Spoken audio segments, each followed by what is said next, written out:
నమస్కారం. సుఖీభవకు స్వాగతం.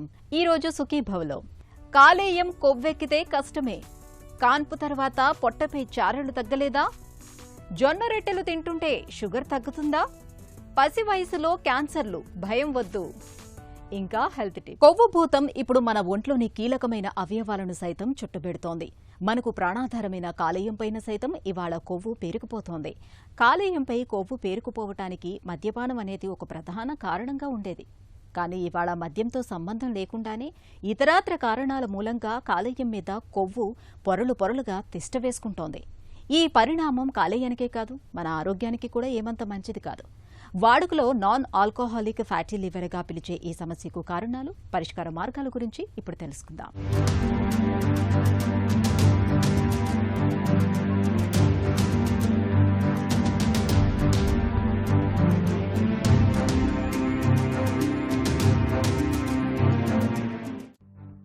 మన కాలేయం గురించి పెద్దగా పట్టించుకోగాని ఇది మన కోసం చాలానే కష్టపడుతుంది. రక్తంలోంచి విషతుల్యాలను వేరు చేస్తుంది. తిన్న ఆహారం జీర్ణం కావటానికి తోడ్పడుతుంది. రక్తంలో గ్లూకోజ్ మోతాదులు స్థిరంగా ఉండటానికి సాయం చేస్తుంది. ఇలా ఎన్నెన్నో పనుల్లో పాలు పంచుకుంటుంది. ఇలాంటి కాలేయానికి ఇప్పుడు కొవ్వు పెద్ద సమస్యగా మారుతోంది. ప్రస్తుతం ఎంతోమంది కాలేయానికి కొవ్వు పట్టే సమస్యతో బాధపడుతూ ఉండటమే దీనికి నిదర్శనం. నిజానికి కాలేయ కణాల్లో ఎంతో కొంత కొవ్వు ఉండటం మామూలే. శరీరంలో మిగతా అవయవాల మాదిరిగానే కాలేయంలోనూ కొవ్వు పోగుపడచ్చు.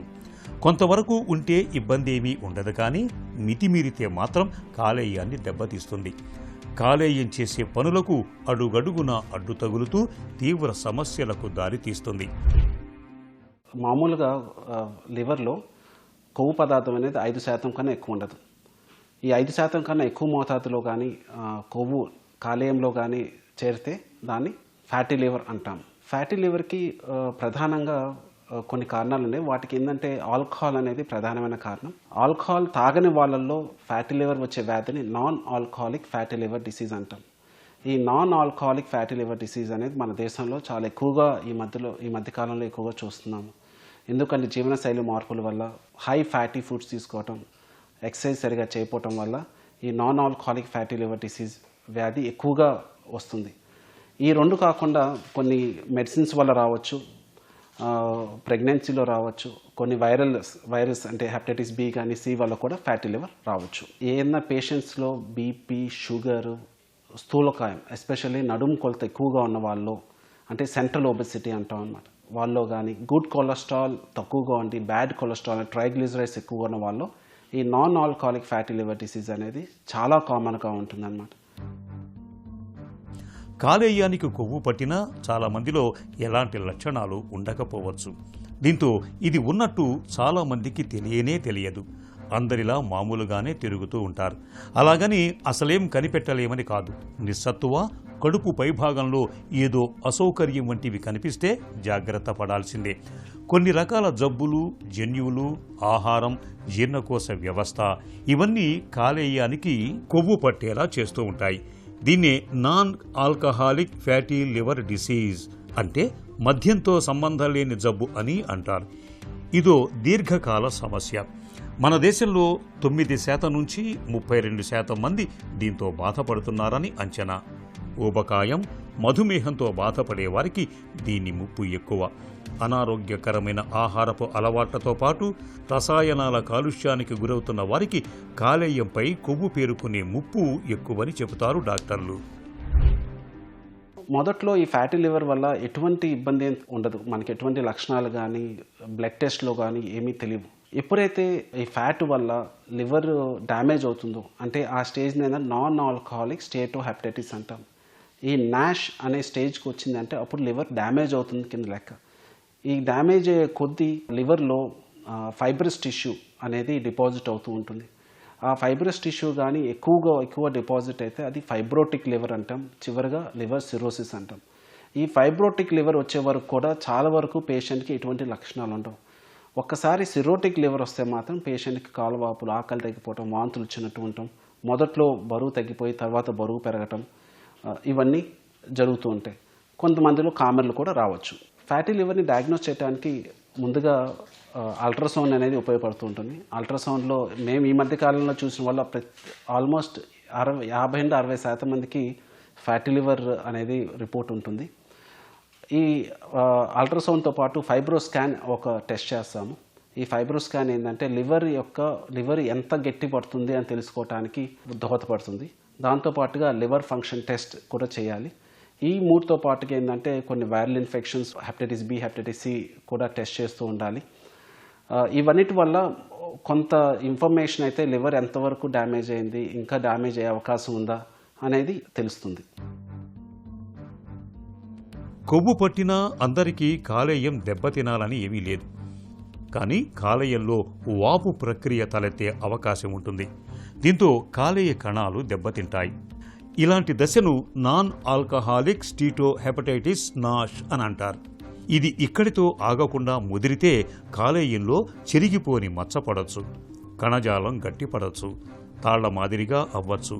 దీన్నే సిరోసిస్ అంటారు.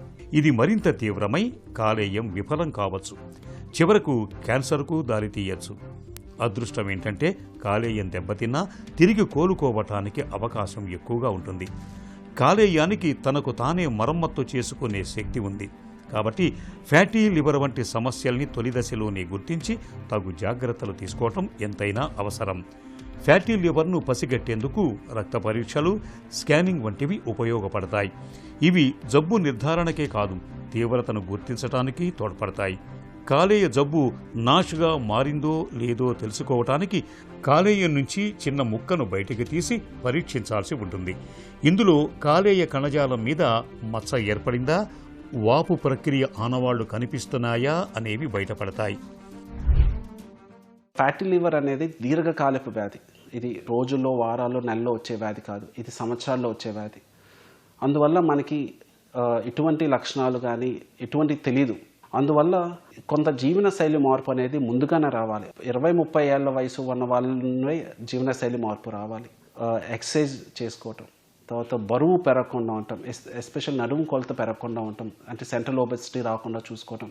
తర్వాత హై ఫ్యాటీ ఫుడ్స్ కానీ హై క్యాలరీ ఫుడ్స్ కానీ, అంటే బ్రెడ్, షుగర్, చాక్లెట్స్, అధిక మోతాదులో ఆయిల్, అధిక మోతాదులో ఘీ, వీటన్నిటిని చాలా వరకు కంట్రోల్ చేసుకోవాలి.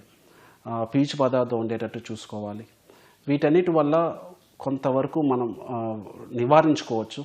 దాంతోపాటుగా బ్యాడ్ కొలెస్ట్రాల్ తగ్గించుకోవాలి, గుడ్ కొలెస్ట్రాల్ని పెంచుకోవాలి, షుగర్ని కంట్రోల్ చేసుకోవాలి, బీపీని కంట్రోల్ చేసుకుంటూ ఉండాలి. వీటన్నిటి వల్ల కొంతవరకు మనం నివారించుకోవచ్చు. దాంతోపాటుగా కొంతమంది పేషెంట్స్ స్థూలకాయంతో బాధపడుతూ ఉంటారు. వాళ్ళకి ఎక్సర్సైజ్ చేసినా, డైట్ కంట్రోల్ చేసినా సరే వాళ్ళు బరువు తగ్గించుకోలేరు. వాళ్ళల్లో బేరియాట్రిక్ ప్రొసీజర్ అనేది చాలా ముఖ్యమైన ట్రీట్మెంట్. ఎందుకంటే బేరియాట్రిక్ ప్రొసీజర్ చేసుకున్న పేషెంట్స్ ఏంటంటే వాళ్ళలో షుగర్ కంట్రోల్ అవుతుంది, బీపీ కంట్రోల్ అవుతుంది, గుడ్ కొలెస్ట్రాల్ పెరిగిద్ది, అండ్ ముఖ్యంగా సెంట్రల్ ఒబెసిటీ తగ్గిద్ది. వీటన్నిటి వల్ల లివర్ మీద ఒత్తిడి తగ్గి లివర్లో ఉన్న ఫ్యాట్ కొంత కరిగే అవకాశం ఉంటుంది. దాంతోపాటుగా కొన్ని మెడిసిన్స్ కూడా ఉన్నాయండి. అంటే వైటమిన్ ఈ అంటాము, పయోగ్లిటజోన్, సారోగ్లిటజోన్ అంటాము. ఈ మెడిసిన్స్ వల్ల అంటే దీర్ఘకాలికంగా వేసుకోవాలి. దీనివల్ల వచ్చే సైడ్ ఎఫెక్ట్స్ కూడా ఉంటాయి. కానీ అన్నిటికన్నా ముఖ్యమైనదంటే హెల్త్ ఎడ్యుకేషన్ చాలా ఇంపార్టెంట్. ముందు నుండే ఈ ఫ్యాటీ లివర్ గురించి కొంత అవగాహన ఉండాలి. ఇవన్నిటి చేసుకుంటే కొంతవరకైనా సరే మనం నివారించుకోవచ్చు.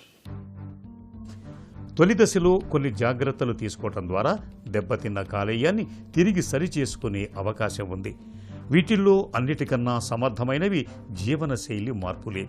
ముఖ్యంగా బరువు తగ్గించుకోవటం ఎంతగానో ఉపయోగపడుతుంది. శరీర బరువులో సుమారు 7% తగ్గించుకున్నా చాలు, నాష్ నుంచి బయటపడవచ్చు. అదే కనీసం 10% బరువు తగ్గించుకుంటే కాలేయం గట్టిపడటాన్ని, మచ్చను వెనక్కు మళ్లించుకోవచ్చు. ఇక మంచి పోషకాహారం తీసుకోవాలి. కొవ్వులు, నూనె పదార్థాలు తగ్గించాలి. చేపలు, అవిసె గింజలు, అక్రోట్ల వంటివి తినటం మంచిది. పండ్లు, కూరగాయలు, పొట్టు తీయని ధాన్యాలు ఎక్కువగా తీసుకోవాలి. కూరగాయలు, పండ్లను శుభ్రంగా కడిగిన తర్వాతే తినాలి. దీంతో పురుగు మందుల ప్రభావాలను తగ్గించుకోవచ్చు. చక్కెర ఎక్కువగా ఉండే కూల్ డ్రింకులు, స్పోర్ట్స్ డ్రింకులు, పానీయాల వంటి వాటికి దూరంగా ఉండాలి. పొగ తాగితే మద్యంతో సంబంధం లేని కాలేయ కొవ్వు సమస్య ముప్పు పెరుగుతుంది. కాబట్టి సిగరెట్లు, బీడీలు, చుట్టల వంటి వాటికి దూరంగా ఉండాలి. రోజూ క్రమం తప్పకుండా వ్యాయామం చేయాలి. ఇది కాలేయం ఆరోగ్యానికి ఎంతో మేలు చేస్తుంది. పండంటి బిడ్డకు జన్మనిచ్చిన తర్వాత చాలా మందిలో పొట్టపై చారలు మిగిలిపోతూ ఉంటాయి. కొంతమందిలో ఇవి కాలానుగుణంగా మాయమైపోతే మరికొందరిలో అలాగే మిగిలిపోతూ ఉంటాయి. నిజానికి వీటితో పెద్దగా సమస్యలేవీ ఉండవు, కానీ చూడటానికి బాగోలేకపోవడంతో వీటిని మాయం చేయటానికి అమ్మలు చాలా ప్రయత్నాలే చేస్తూ ఉంటారు. క్రీములు, లోషన్లు, ఆయింట్మెంట్లు ఇలా ఎన్నో ప్రయత్నిస్తూ ఉంటారు. అయితే కొన్ని జాగ్రత్తలు తీసుకోవటం ద్వారా కాన్పు తర్వాత పొట్టపై మిగిలిపోయే చారల్ని సులువుగానే తొలగించుకోవచ్చు. పొట్టపై చారల్ని మాయం చేసేందుకు ఏం చెయ్యాలో, ఎలాంటి చికిత్సలు తీసుకోవాలో ఇప్పుడు తెలుసుకుందాం. స్ట్రెచ్ మార్క్స్ ఒకసారి వచ్చిన తర్వాత అవి బికాస్ అక్కడ డ్యామేజ్ అవుతుంది, ఇలాస్టిక్ టిష్యూకి డ్యామేజ్ అవుతుంది కాబట్టి అది మళ్ళీ రికవర్ అవ్వదు. స్ట్రెచ్ మార్క్ అలాగే ఉండిపోతుంది. ఇప్పుడు ప్రెగ్నెన్సీ తర్వాత పొట్ట దగ్గర ఎక్కువ స్ట్రెచ్ అవుతుంది కాబట్టి అక్కడ స్ట్రెచ్ మార్క్స్ వచ్చే ఛాన్సెస్ ఎక్కువగా ఉంటాయి. సో దాని మూలంగా ఆ స్ట్రెచ్ మార్క్ ప్రెగ్నెన్సీ తర్వాత ఈజీగా తెలుస్తుంది. అందుకని పొట్ట దగ్గర స్ట్రెచ్ మార్క్స్ ఉన్నాయంటే వాళ్ళకి ప్రెగ్నెన్సీ వచ్చింది అని తెలుస్తుంది అనమాట.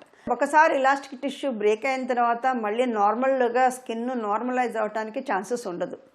సో అందుకని మనము ఇచ్చే ట్రీట్మెంట్స్ ఎలా ఉంటాయంటే దాన్ని అక్కడ కొత్త ఎలాస్టిక్ టిష్యూ గ్రో అవటానికి వచ్చేదానికిను ఆల్రెడీ ఫామ్ అయిన ఇలాస్టిక్ స్ట్రెచ్ మార్క్స్ కొంచెం మాస్క్ అయ్యేదానికి టైప్ ఆఫ్ ట్రీట్మెంట్స్. అంటే ఏ టైప్ ఆఫ్ ట్రీట్మెంట్స్ అంటే లేజర్ ట్రీట్మెంట్స్, మైక్రో నీడ్లింగ్, అలాగే ప్లేటెడ్ రిచ్ ప్లాస్మా ఇలాంటి ట్రీట్మెంట్స్ ఈ మధ్యకాలంలో ఎక్కువగా ఇస్తూ ఉన్నాం అనమాట. మేజర్గా మేము చెప్పేది ఏంటంటే ప్రెగ్నెన్సీ టైంలోనే స్ట్రెచ్ మార్క్స్కి మొదటి నుంచే ఎక్కువగా మేము vitamin A and vitamin E ఉన్న క్రీమ్స్ చాలా వాడుకలో ఉన్నాయి. వాటిని రెగ్యులర్గా 2 times morning and evening stretch marks ఎక్కడైతే వస్తుంటాయో అది కొంతవరకు రెగ్యులర్గా 5 to 6 months డెలివరీ అయిన తర్వాత కూడా కంటిన్యూ చేయమని చెప్తాం. షుగర్ జబ్బును అదుపులో ఉంచుకునేందుకు ఓవైపు మందులు వాడుతూనే మరోవైపు ఆహారపరమైన జాగ్రత్తలు కూడా తీసుకోవాల్సి ఉంటుంది. ఇందుకోసం మనలో చాలా మంది జొన్న రొట్టెల్ని తినడాన్ని అలవాటు చేసుకుంటూ ఉంటారు. జొన్న రొట్టెలు తినటం వల్ల రక్తంలో గ్లూకోజు చక్కటి నియంత్రణలో ఉంటుందని నమ్ముతారు. మరి ఈ నమ్మకంలో నిజమెంత? జొన్న రొట్టెలతో నిజంగానే షుగర్ జబ్బు తగ్గుతుందా? ఆసక్తికరమైన ఈ నమ్మకం గురించి డాక్టర్ ఏం చెబుతారో ఇప్పుడు విందాం. వరి బియ్యం తినే వాళ్ళకి తొందరగా జీర్ణమయ్యి రక్తంలో గ్లూకోజ్ పెరుగుతుందన్నమాట. మీరు గోధుమలు తీసుకున్నా కూడా అంతే, దగ్గర అంతే ఉంటుంది. అంటే ఉడకబెట్టిన రైస్ అన్నం తిని ఆ తర్వాత మీరు రక్త పరీక్ష చేసుకున్నట్లయితే షుగర్ బాగా ఎక్కువైపోతుంది. అదే మీరు జొన్నలు, రాగులు, సద్దలు, అవిసెలు, తైదులు అలాంటివి వాటితో చేసినప్పుడు ఈ కొత్తగా వచ్చినటువంటి కినోవాలు, ఓట్స్ ఏం తిన్నా కూడా వెంటనే రక్తంలో గ్లూకోజ్ పెరగవు. కాబట్టి మీరు చూడడానికి అది అంతా కూడా చాలా బాగుంది, మనం ఇంత ఆహారం తీసుకున్నా కూడా రక్తంలో గ్లూకోజ్ పెరగలేదు అనుకుంటాం. కానీ అన్నిట్లో ఉండేటువంటి గ్లైసెమిక్ లోడ్ ఒకటే. చెప్పుకోవాలంటే రాగిలో అన్నిటికన్నా ఎక్కువ పిండి పదార్థం ఉంటుంది. కాబట్టి గ్లైసెమిక్ లోడ్ అనేది అన్నీ ఒకటే. కాబట్టి మీకు వెంటనే జీర్ణం అయ్యేవి, వెంటనే జీర్ణం కానివి అనేటువంటి పదార్థాలుగా దాన్ని విభజించుకుని కొన్ని సందర్భాల్లో వెంటనే జీర్ణం కాని పదార్థాలు తీసుకోవచ్చు. కానీ ఏదైనా కూడా వాళ్ళ యొక్క అలవాట్లను బట్టి వాళ్ళ ప్రాంతాల్లో ఏం తిన్నారు, మీరు తేలిగ్గా జీర్ణం అయినా కూడా మీకు అలవాటు ఉందా లేదా, మీరు అలవాటు లేని పదార్థాలను మాత్రం తినకూడదు. దానివల్ల చాలా కొత్త విషయాలన్నీ బయటపడుతున్నాయి. గట్ మైక్రోబయోమ్ దెబ్బతింటుంది. లీకీ గట్ సిండ్రోమ్ వస్తే రక్తంలోకి పెద్ద పరిమాణం ఉన్నటువంటి పదార్థాలు, ముఖ్యంగా కొవ్వు పదార్థాలు లోపలికి వెళ్ళిపోతాయి అన్నమాట. జీర్ణం కాకుండానే లివర్లోకి వెళ్ళిపోతున్నాయి, కాలేయంలోకి వెళ్ళిపోయి ఫ్యాటీ లివర్ అనే జబ్బు వస్తుంది. ఇలాగ అనవసరంగా ప్రయోగాలు చేసి అలవాటు లేని పదార్థాలు తీసుకుని తాత్కాలికంగా మీరు డయాబెటీస్ని తగ్గించుకున్నట్టుగా, రక్తంలో గ్లూకోజ్ని తగ్గించుకున్నట్లయితే వీటి వల్ల కొన్ని ప్రయోజనాలు ఉంటాయి, కొన్ని ప్రమాదాలు అయితే ఎక్కువగా కనిపిస్తున్నాయి. నెమ్మదిగా ఆయా కోణాల్లో పరిశోధనలు జరుగుతున్నాయి. కాబట్టి మనం అంత కష్టపడి ప్రయోగాలు చేయొద్దు, ఆహార ప్రయోగాలు అని చెప్తున్నాను. పిల్లలకు కొద్దిపాటి జ్వరం వచ్చినా విలవిల్లాడిపోతాం. అలాంటిది క్యాన్సర్ వస్తే ప్రాణమే పోయినంత పనవుతుంది. తగ్గుతుందో లేదో, ముందు ఎలా ఉంటుందో అనే ఆలోచనలతో తల్లిదండ్రులు మనసులు అల్లాడిపోతూ ఉంటాయి. అయితే క్యాన్సర్ల గురించి ఇవాళ అంతగా అధైర్యపడాల్సిన అవసరం లేదు. పిల్లల్లో కనిపించే క్యాన్సర్లనేవి దాదాపుగా నయమయ్యేవే. మనం చేయాల్సిందల్లా భయపడకుండా సత్వరం స్పందించడమే అంటారు డాక్టర్లు. పిల్లల్లో సాధారణంగా కనిపించే క్యాన్సర్లు, వాటికి చికిత్స మార్గాల గురించి డాక్టర్ని అడిగి ఇప్పుడు తెలుసుకుందాం.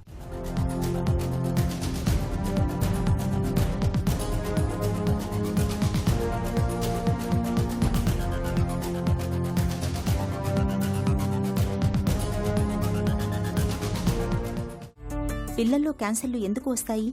పిల్లలు ఏంటంటే క్యాన్సర్స్ వచ్చే కారణాలు కంప్లీట్గా వేరుంటాయి. వీళ్ళకి 90% వరకు క్యాన్సర్స్ ఎందుకు వస్తాయి అని కారణాలు తెలీదు. స్పోరాడిక్ అంటాం.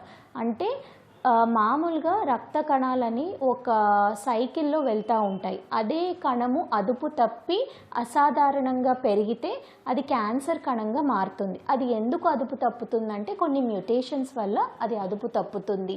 బట్ ఆ మ్యూటేషన్స్ ఎందుకు జరుగుతాయి అన్నది 90% వరకు మనకి ఇప్పటి వరకు కారణాలు తెలీదు. కేవలం 10% వరకు మాత్రమే వంశపారంపర్యంగా వచ్చే ఛాన్సెస్ ఉంటాయి. పిల్లల్లో సాధారణంగా కనిపించే క్యాన్సర్లు ఏంటి? పిల్లల్లో మనం ఎక్కువగా చూసే క్యాన్సర్స్ బ్లడ్ క్యాన్సర్స్, తర్వాత అవయవాలకు సంబంధించిన క్యాన్సర్స్ చూస్తాము. సో బ్లడ్ క్యాన్సర్స్ అంటే ఏంటి? లుకీమియాస్, లింఫోమాస్, తర్వాత బ్రెయిన్ ట్యూమర్స్, తర్వాత సాలిడ్ ట్యూమర్స్. లుకీమియాస్లో మనం ఎక్కువగా చూసే క్యాన్సర్స్ ఏఎల్ఎల్ అంటే అక్యూట్ లింఫోబ్లాస్టిక్ లుకీమియా. అందులో BALL అనేది ఎక్కువగా చూస్తాము. తర్వాత TALL, AML, CML ఇలాంటివి చూస్తాము. లింఫోమాస్, హాడ్జ్కిన్ లింఫోమా, నాన్ హాడ్జ్కిన్ లింఫోమా ఇలాంటి క్యాన్సర్స్ కూడా చూస్తాము. బ్రెయిన్ ట్యూమర్స్ కూడా పిల్లల్లో లుకీమియాస్ తర్వాత ఎక్కువగా చూస్తాము. ఆ తర్వాత వచ్చేవి అవయవాలకు సంబంధించిన క్యాన్సర్స్ అంటే సాలిడ్ ట్యూమర్స్ అంటాము.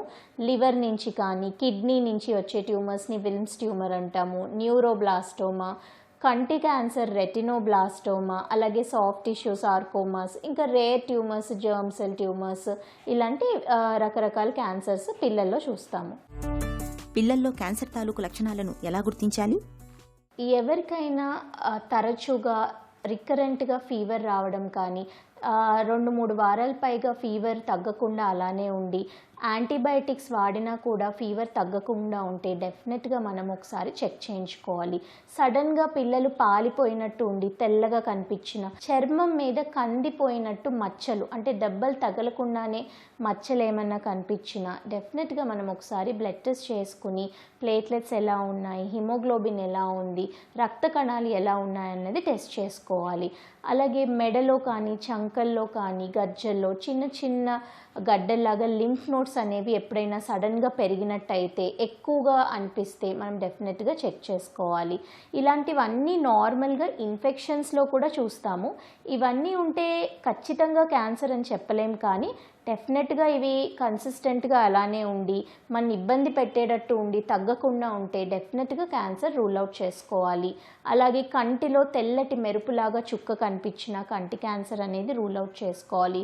కడుపులో ఏమన్నా గడ్డల్లాగా అనిపించినా, సడన్గా వెయిట్ తగ్గిపోయి విపరీతమైన బోనీ పెయిన్స్, రాత్రిపూట ఏడుస్తున్నట్టు బాగా నొప్పులు వచ్చినా కానీ చెక్ చేయించుకోవాలి. అలాగే తెల్లవారుజామున విపరీతమైన తలనొప్పి, వాంతులు అవ్వడము, తర్వాత తలనొప్పి తగ్గడము ఉంటే డెఫినెట్గా మనము బ్రెయిన్ ట్యూమర్స్ ఏదన్నా ఉన్నాయా అన్నది రూల్ అవుట్ చేసుకోవాలి. పిల్లల్లో క్యాన్సర్ను ముందుగా గుర్తించడానికి ఏవైనా పరీక్షలున్నాయా? చిన్నపిల్లల్లో ఏంటి అంటే క్యాన్సర్స్ బాగా హైలీ ప్రొలిఫరేటివ్గా వస్తాయి, అంటే ఫాస్ట్గా ఎవల్యూషన్ ఉంటాయి. కాబట్టి మనకి స్క్రీనింగ్ టెక్నిక్స్ అనేవి ఉండవు. లక్షణాలు అనేవి తెలుసుకుని భయపడకుండా వెంటనే మనము చూపించుకుంటే ఎర్లీగా డయాగ్నోస్ చేయడానికి హెల్ప్ఫుల్ అవుతుంది. పిల్లల్లో క్యాన్సర్కి చికిత్స విధానం ఏ విధంగా ఉంటుంది?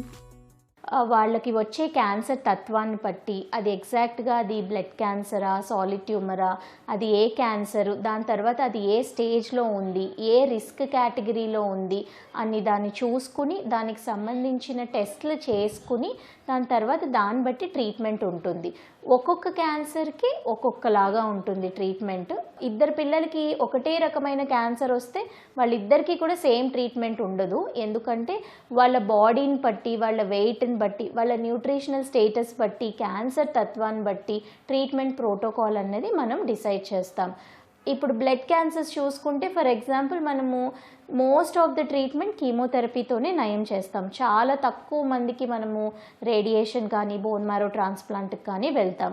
ఈ కీమోథెరపీ కూడా మనము డిసైడ్ చేసేది ఏంటంటే వాళ్ళ క్యాన్సర్ రిస్క్ బట్టి వాళ్ళ రెస్పాన్స్ బట్టి మనం పెంచడమా ఏంటి అన్నది డిసైడ్ చేస్తాం. అదే సాలిడ్ ట్యూమర్స్ అవయవాలకు సంబంధించిన క్యాన్సర్స్ అయితే వాటిని మనం డయాగ్నోస్ చేశాక ఏ స్టేజ్లో ఉందో తెలుసుకుని సర్జరీ చేసుకోగలిగితే సర్జరీ చేసి తర్వాత కీమోథెరపీ అనేది ఇస్తాము. లేకపోతే ఫస్ట్ అడ్వాన్స్ స్టేజ్లో అనిపిస్తే మనం కీమోథెరపీ ఇచ్చి వాటి సైజ్ తగ్గించుకుని తర్వాత మనం సర్జరీకి వెళ్తాం. పిల్లల్లో వచ్చే క్యాన్సర్ పూర్తిగా నయమవుతుందా? చిన్నపిల్లల్లో క్యాన్సర్స్ 80% వరకు కంప్లీట్గా నయమవుతాయండి. మనము ఇలాంటి ప్రాబ్లమ్స్ అంటే ఇలాంటి లక్షణాలు ఎప్పుడైనా కనిపిస్తే భయపడకుండా చూపించుకుని ఎర్లీగా డయాగ్నోస్ చేసుకోగలిగి రైట్ టైంలో రైట్ ప్లేస్కి వెళ్ళి రైట్ ట్రీట్మెంట్ తీసుకుంటే కంప్లీట్గా క్యూర్ అయ్యే ఛాన్సెస్ ఉంటాయి. ఎందుకంటే పిల్లలు ట్రీట్మెంట్ అనేవి బాగా తట్టుకుంటారు. అలాగే వాళ్ళకి ట్రీట్మెంట్ ఇచ్చేటప్పుడు మనకి ఎలాంటి సైడ్ ఎఫెక్ట్స్ వస్తాయి అన్నది ముందే అవగాహన ఉండడంతో వాళ్ళకి వార్నింగ్ సైన్స్ సిమ్టమ్స్ చెప్పినప్పుడు మనం ఎర్లీగా వాళ్ళని రెస్పాండ్ అయితే వాళ్ళు ఇంకా బెటర్గా క్యూర్ అయ్యే ఛాన్సెస్ ఉంటుంది. క్యాన్సర్ల విషయంలో అప్రమత్తత చాలా అవసరం. పిల్లల్లో ఏవైనా అసాధారణ అనుమానిత లక్షణాలు కనిపిస్తున్నప్పుడు తల్లిదండ్రులు ఆలస్యం చేయకుండా వెంటనే డాక్టర్ని సంప్రదించి తగిన పరీక్షలు చేయించాలి. క్యాన్సర్లను తొలి దశలను గుర్తిస్తే చికిత్స చాలా తేలిక. పిల్లల్లో క్యాన్సర్లు చాలా వరకు చికిత్సకు లొంగేవే కాబట్టి భయపడాల్సిన పని లేదు. ఆధునిక చికిత్సల సాయంతో క్యాన్సర్లను సులువుగానే జయించవచ్చు. ఒక చిన్న చిట్కా మీకోసం. రక్తపోటును అదుపులో ఉంచుకునేందుకు 1 చెంచా చొప్పున తేనె, అల్లపు రసం, వెల్లుల్లి రసాలను తీసుకుని వాటిని మిశ్రమంగా చేయండి. ఈ మిశ్రమాన్ని రోజు పరగడుపున తీసుకుంటూ ఉంటే హై బీపీ చక్కగా అదుపులో ఉంటుంది.